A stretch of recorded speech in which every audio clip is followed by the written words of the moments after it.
नमस्कार, आप देख रहे हैं राजधानी एक्सप्रेस। आपके साथ मैं हूं चारुल शर्मा। एक बड़ी खबर आपको बता दें, समापन की ओर है अब चारधाम यात्रा। आज गंगोत्री धाम के कपाट बंद हो गए हैं। शीतकाल के लिए गंगोत्री धाम के कपाट बंद हो चुके हैं। 3 नवंबर को बाबा केदार के कपाट बंद होंगे। केदारनाथ के साथ यमुनोत्री के कपाट भी बंद हो जाएंगे। 10 कुंटल फूलों से बाबा का धाम सजाया गया है। 17 नवंबर को बद्रीनाथ धाम के कपाट बंद होंगे। चारधाम यात्रा की 10 मई से शुरुआत हुई थी। चार धाम में प्रमुख गंगोत्री धाम के कपाट अन्नकूट पर्व पर शीतकाल के लिए दोपहर 12:14 पर बंद हो गए। कपाट बंद होने के बाद मां गंगा के दर्शन के शीतकालीन पड़ाव मुखबा स्थित गंगा मंदिर में होंगे। यमुनोत्री धाम के कपाट रविवार को भैया दूज पर्व पर दोपहर 12:05 पर बंद होंगे। गंगोत्री धाम के कपाट बंद होने के मौके पर धाम में बड़ी संख्या में श्रद्धालु थे। हर हर गंगे जय मां गंगे के जयकारे से धाम गूंज उठा। गंगोत्री मंदिर समिति के सचिव सुरेश सेमवाल ने बताया कि शुक्रवार को दीपोत्सव के साथ मां भगवती गंगा के गंगोत्री धाम के कपाट बंद होने की प्रक्रिया शुरू कर दी गई थी। कपाट बंद होने के बाद मां गंगा की उत्सव प्रतिमा को डोली यात्रा के साथ शीतकालीन पड़ाव मुखबा लाया जाएगा। तो गंगोत्री धाम के कपाट बंद हो चुके हैं।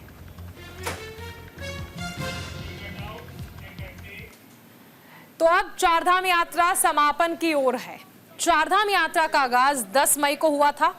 10 मई को केदारनाथ और गंगोत्री और यमुनोत्री धाम के कपाट खुले थे। धाम के कपाट खोले गए थे। 12 ज्योतिर्लिंगों में एक है बाबा केदारनाथ, जिनके धाम में सबसे ज्यादा श्रद्धालु दर्शन करने के लिए पहुंचे। 31 अक्टूबर तक 16 लाख से ज्यादा श्रद्धालुओं ने बाबा केदार के दर्शन किए। 30 अक्टूबर को 12,225 श्रद्धालुओं ने केदारनाथ के दर्शन किए। 7,248 पुरुष थे और 4,900 महिलाएं शामिल थी। इस साल अब तक 16,02,144 श्रद्धालुओं ने बाबा के दर्शन किए हैं। 2023 में 19,61,000 से ज्यादा भक्तों ने बाबा केदार के दर्शन किए थे। 2023 में केदारनाथ के कपाट 25 अप्रैल को खुले थे। 15 नवंबर 2023 को यह यात्रा संपन्न हुई थी। केदारनाथ धाम के कपाट बाबा के जो कपाट हैं वो भैया दूज पर यानी 3 नवंबर को बंद होंगे। कपाट बंद होने का जो शुभ मुहूर्त है 8:30 पर है। इसके साथ बाबा केदार के कपाट शीतकाल के लिए बंद हो जाएंगे। शीतकाल के लिए गंगोत्री धाम के कपाट भी बंद हो चुके हैं। गंगोत्री धाम में इस बार 8,22,000 से ज्यादा तीर्थयात्री पहुंचे थे। और यमुनोत्री धाम की बात कर ले तो यमुनोत्री धाम के कपाट 3 नवंबर को यानी कल बंद हो जाएंगे। बाबा केदारनाथ के कपाट भी कल ही बंद हो रहे हैं। 4 नवंबर को तृतीय केदार यानी तुंगनाथ के कपाट भी बंद हो जाएंगे। 17 नवंबर को मोक्ष धाम यानी बद्रीनाथ धाम के कपाट बंद हो जाएंगे। तो समापन की ओर अब चारधाम यात्रा बढ़ चुकी है। अनुज अवस्थी हमारे साथ जुड़ गए हैं। अनुज, अब चारधाम यात्रा समापन की ओर बढ़ रही है। बिल्कुल चारुल, चारधाम यात्रा का समापन होने जा रहा है। आज विधि विधान के साथ गंगोत्री धाम के कपाट बंद हुए। जो वहां के रावल हैं उन्होंने जो है विधि विधान से गंगोत्री धाम के कपाट बंद किए। उसके बाद अब कल की जो प्रक्रिया है बाबा केदारनाथ धाम और यमुनोत्री धाम, क्योंकि भैया दूज वाले दिन दोनों के कपाट बंद होते हैं, बाबा केदारनाथ और यमुनोत्री धाम। मुख्यमंत्री पुष्कर सिंह धामी कल पहुंचे हुए थे बाबा केदारनाथ धाम। जब केदारनाथ धाम जब 3 तारीख को बंद होने वाले, उससे पहले मुख्यमंत्री ने वहां पे व्यवस्थाओं का जायजा लिया, वहां पे मुलाकात करी। तो वहां पे जो मेन पुजारी है शिव शंकर लिंगम, उनसे मुलाकात करी। बद्री केदार समिति के अध्यक्ष थे, उनसे मुलाकात करी। तो तमाम जो लोग थे वो वहां पे मौजूद थे।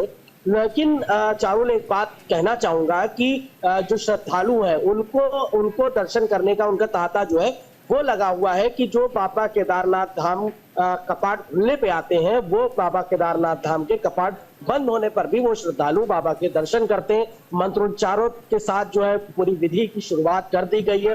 पूरे केदारनाथ धाम को फूलों से सजा दिया गया है।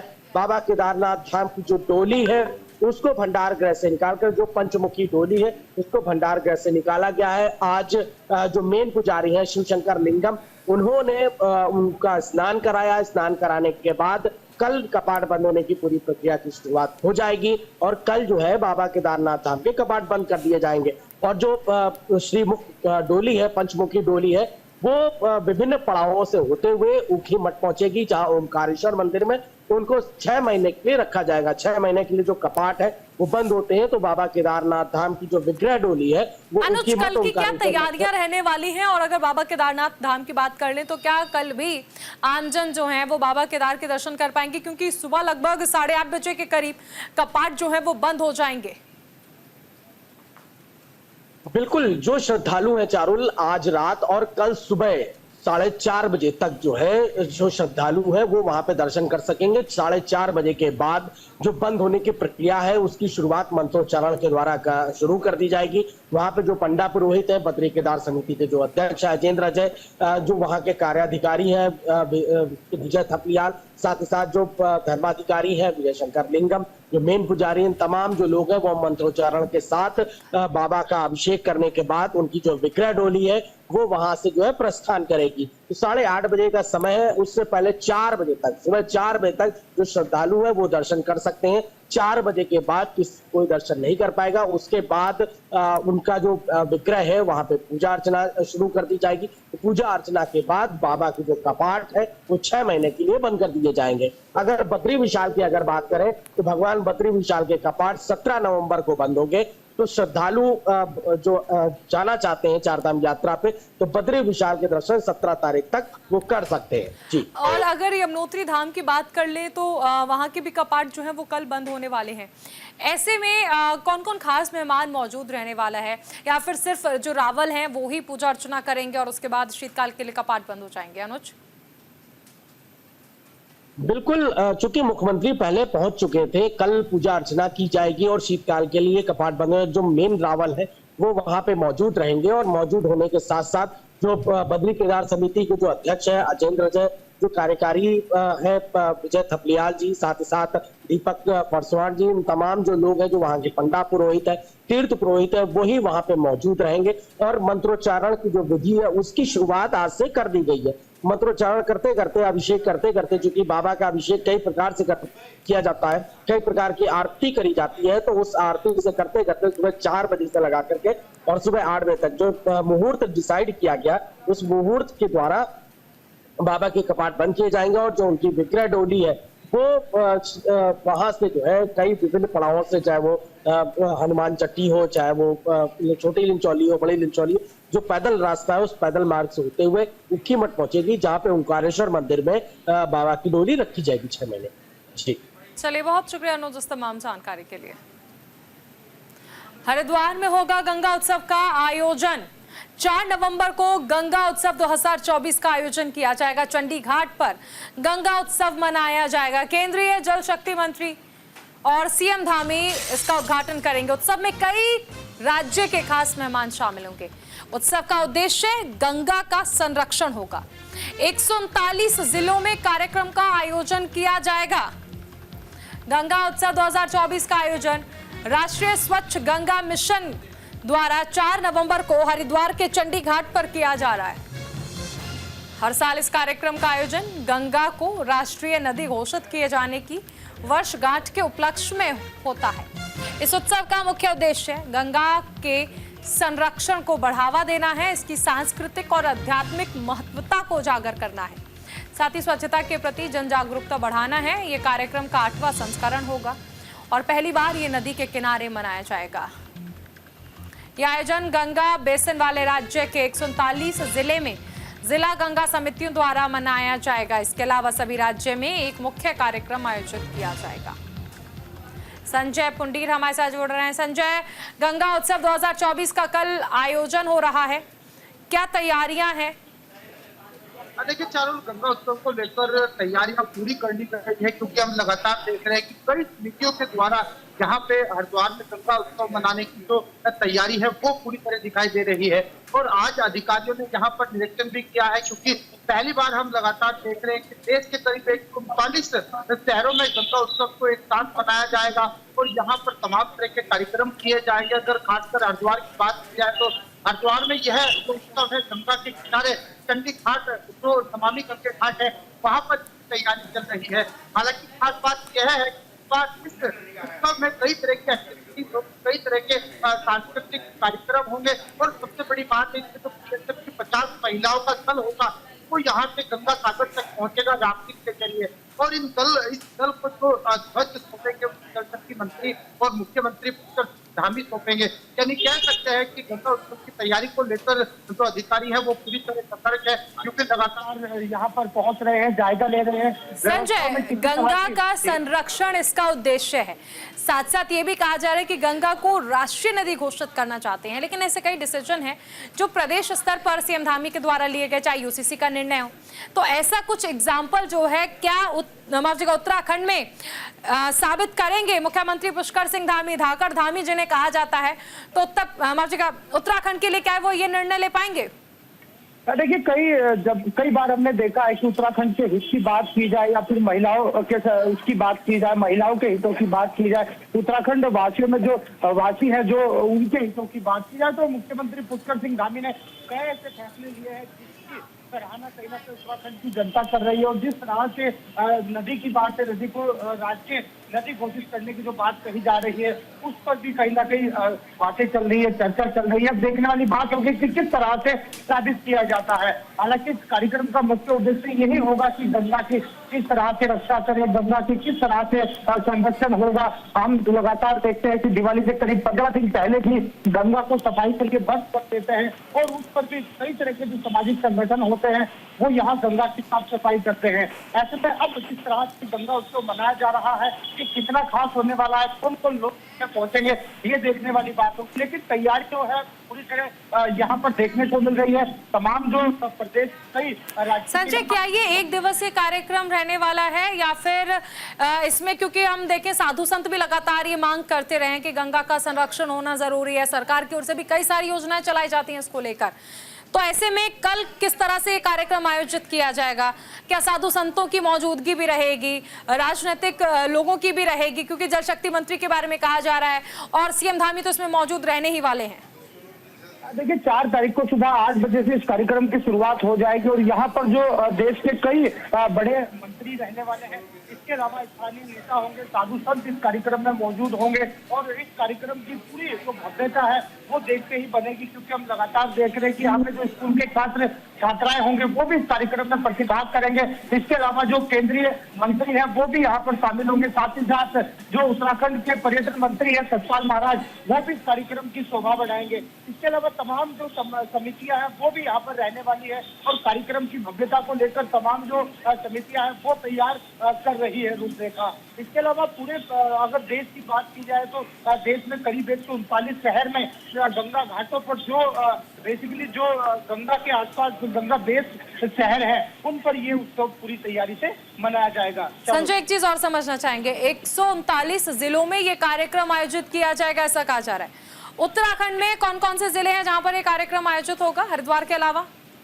देखिए खासकर अगर हरिद्वार की बात की जाए तो कई दिनों पहले से ही यहाँ पर, क्योंकि मैदानी जिलों की अगर बात की जाए तो गंगा नदी यहीं से होकर गुजरती है और एक बड़ा यहाँ प्रोजेक्ट है नमामि गंगे जिसके द्वारा यह आयोजित किया जा रहा है। साथ यहाँ पर मुख्यमंत्री पुष्कर सिंह धामी भी यही रहने वाले हैं उस दिन, क्योंकि इस कार्यक्रम की शोभा बढ़ाने के लिए कई मंत्री हैं, राज्य मंत्री हैं, केंद्रीय मंत्री हैं, वो इस कार्यक्रम में प्रतिभाग करेंगे। यानी कह सकते हैं कि पूरी तरीके से पूरा रणनीति इस कार्यक्रम को लेकर यहाँ पर तैयार कर ली गई है। चारू, बहुत शुक्रिया इस तमाम जानकारी के लिए। उत्तराखंड के मुख्यमंत्री पुष्कर सिंह धामी खटीमा के नगला स्थित निजी आवास के रात्रि विश्राम के बाद लोहिया हेड कैंप कार्यालय पहुंचे, जहां पर उन्होंने स्थानीय जनप्रतिनिधियों और आम जनता से मुलाकात की। इस दौरान सीएम ने जनता की समस्याओं को विस्तार से सुना और उन समस्याओं के समाधान के लिए संबंधित अधिकारियों को दिशा निर्देश दिए। इसके बाद मुख्यमंत्री आगामी कार्यक्रम के लिए देहरादून रवाना हो गए।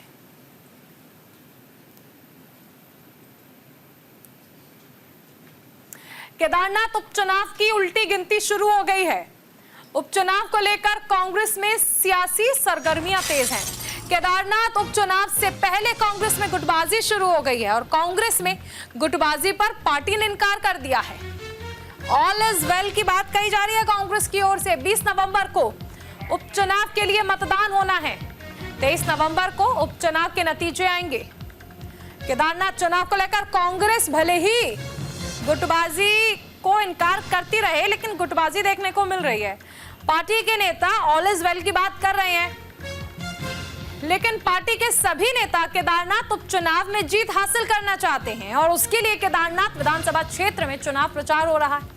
कांग्रेस नेत्री का कहना है कि बीजेपी की सरकार में केदारनाथ के लोगों ने विकास न होने का दंश झेला है। कांग्रेस इन्हीं सब मुद्दों को लेकर चुनावी मैदान में उतर रही है। पहले भी कहा है कि मंजिल सभी नेताओं की पहले दिन से एक ही थी, उनके रास्ते बस अलग अलग थे और हाईकमान का काम ही यही होता है कि सबको बैठाकर उनके बीच में समन्वय स्थापित करना और सबको बताना कि अनंतो गत्वा जाना, सबने एक ही मंजिल पर है। तो मोटो या एम या गोल कहें तो सारे नेताओं का एक ही था, वो था किसी तरह से हैट्रिक हम मार दें, हम बद्रीनाथ और मंगलौर के बाद केदारनाथ जीतें। एक भी मेरा नेता ये नहीं चाहता था कि केदारनाथ में कुछ भी उठापटक हो। तो कहीं ना कहीं मतभेद होते ही होते हैं जब बड़ी पार्टियां होती हैं, डिफरेंस ऑफ ओपिनियन होते हैं। उन डिफरेंस ऑफ ओपिनियन से के बीच से एक रास्ता निकले और सब एक सहमति पर कायम हो, वो खूबसूरती है लोकतंत्र की। और वही आपको देखने को मिल रहा है कि मनोज रावत सबकी चॉइस है। मनोज रावत बेहतरीन कार्य वहां पर एक विधायक के तौर पर कर चुके हैं और जिस तरह से भारतीय जनता पार्टी ने दंश दिए हैं केदारनाथ विधानसभा को, एक नहीं मेरे पास लंबी फहरिस्त है, दर्जन भर दंश दे रखे हैं हिंदू सनातन धर्म के नाम पर। उसको जब चोट पहुंची है तो कहीं ना कहीं केदारनाथ की जनता को चोट पहुंची है। वो अपने आपदा के समय पर जिस तरह से उनको दूध में से मक्खी की तरह बाहर निकाल दिया गया था और किसी ने उनकी सुध नहीं ली, उनकी खेत खलिहान उनकी आंखों के सामने बह रहे थे बादल फटने की वजह से, अतिवृष्टि ओलावृष्टि की वजह से, उनके घर मकान टूट रहे थे, उनके मवेशी बह रहे थे, उस वक्त किसी ने सुध नहीं ली। आज 39 घोषणाएं करने की पड़ी है और उन घोषणाओं का सच भी जल्दी आपके सामने लाऊंगी। केदारनाथ विधानसभा उपचुनाव के लिए लगातार यात्रा में हुए मिसमैनेजमेंट को विपक्षी एक मुद्दा बना रहे हैं। विपक्ष के हलकों को कम करने के लिए बीजेपी ने पलटवार शुरू कर दिया। बीजेपी के वरिष्ठ नेता राज्य मंत्री डॉक्टर देवेंद्र ने कहा कि शारदा में यात्रा शुरू होने के दौरान कुछ चीजों में रजिस्ट्रेशन को लेकर दिक्कत आई, लेकिन सीएम धामी के निर्देश पर अधिकारियों ने बेहतर काम किया, जिसके बाद यात्रा का सफल संचालन हुआ। बीजेपी नेता ने कहा कि आपदा के दौरान कुछ परेशानियां आई थी, लेकिन यह मानसून सीजन था। लेकिन सीएम धामी के कुशल नेतृत्व में यात्रा ने रिकॉर्ड बनाया है।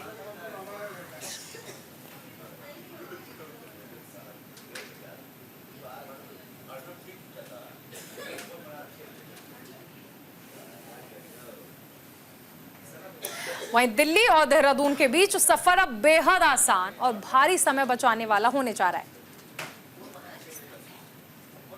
दिल्ली देहरादून एक्सप्रेसवे का निर्माण 95% पूरा हो गया है और इसके शुरू होने के बाद दोनों शहरों की दूरी घटकर महज 2.5 घंटे हो जाएगी। अब कुछ ही दिनों का इंतजार है और इसके बाद एक्सप्रेसवे पर गाड़ियां फर्राटे भरने लगेंगी। दिसंबर में दिल्ली देहरादून एक्सप्रेसवे चालू हो जाएगा और इसको लेकर केंद्रीय राज्य मंत्री अजय टमटा ने कॉरिडोर का स्थलीय निरीक्षण किया।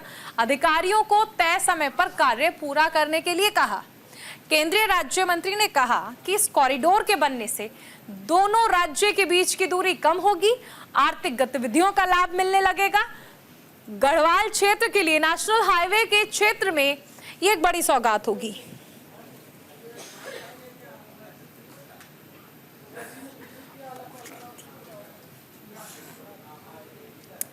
बेरीनाग विकास खंड पाताल भुवनेश्वर में लाहौर, गनौरा, जाजर सहित गांव की ग्रामीण महिलाओं ने सड़क की मांग को लेकर प्रदर्शन किया है। ग्रामीणों ने बताया कि लंबे समय से इन गांवों को सड़क से जोड़ने वाली सड़क ऐसी ही पड़ी है। पहले भी सड़क की मांग को लेकर मुख्यमंत्री से लेकर अब जगह प्रधानमंत्री से लेकर सीएम, कैबिनेट मंत्री और विधायकों को कई बार पत्र भेजा, लेकिन उसके बाद आज तक सड़क का निर्माण नहीं हुआ। सड़क का निर्माण नहीं होने से लगातार गांवों से पलायन हो रहा है। गांव से बुजुर्ग और बीमार लोगों को सड़क तक पहुंचाने में परेशानियां खड़ी होती हैं।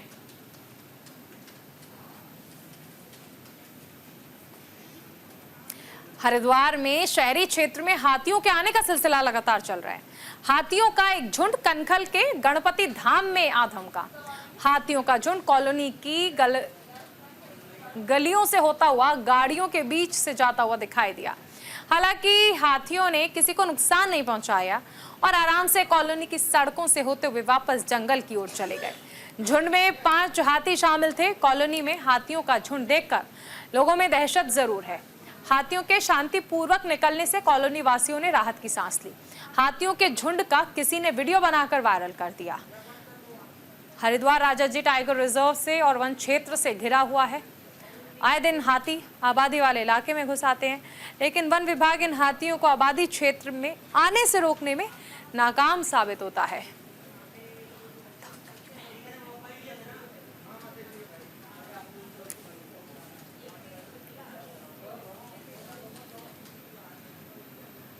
उत्तराखंड के देहरादून जिले के कालसी थाना इलाके में बड़ा हादसा हुआ। 14 साल की किशोरी टॉस नदी में डूब गई। बताया जा रहा है कि लड़की दोस्तों के साथ घूमने निकली थी, तभी यह हादसा हो गया। शुक्रवार दोपहर करीब 3 बजे किशोरी के डूबने की सूचना मिली। जानकारी मिलते ही स्थानीय पुलिस और एसडीआरएफ की टीम पहुंची। टीम ने मौके पर पहुंचकर रेस्क्यू ऑपरेशन चलाया। हालांकि देर शाम लड़की का कुछ पता नहीं चल पाया। कालसी थाना प्रभारी भुवन चंद्र पुजारी ने बताया कि टॉस नदी में डूबने वाली लड़की का नाम नेहा शाही है, जो अपने 6 साथियों के साथ कालसी क्षेत्र में सहस्त्रधारा मंदिर हिमाचल जा रहे थे। टॉस नदी पार करते समय पैर फिसल गया, जिस कारण वो नदी के तेज बहाव में डूब गई और लापता हो गई। लड़की की तलाश में रेस्क्यू ऑपरेशन चलाया जा रहा है।